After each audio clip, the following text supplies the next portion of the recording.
Le mème. Tu connais? Blanc de dinde, je connais. Bon, on t'explique. Commençons par l'origine du terme de mème.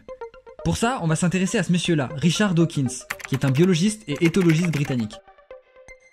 C'est en 1976, dans son ouvrage Le gène égoïste, qu'il utilise le mot « mème » pour la première fois.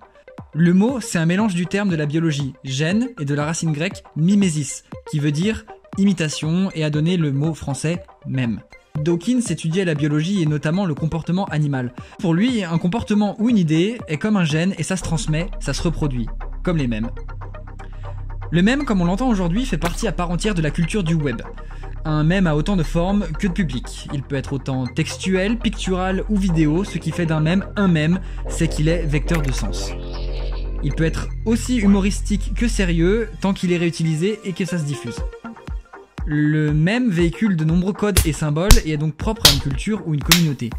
Mais qu'est-ce qui fait que des croque-morts ghanéens dansant avec un cercueil auquel on ajoute une musique hors contexte deviennent un mème? Dites-moi. Une approche de la mort trop éloignée de la conception solennelle occidentale? Qu'on se sent obligé de détourner? Non, c'est juste pour le fun, ne vous inquiétez pas. Comprendre le succès d'un mème permet de questionner ses aspects culturels et de codes partagés. Un sentiment de victoire, par exemple, de l'incompréhension ou de la gêne face à une situation.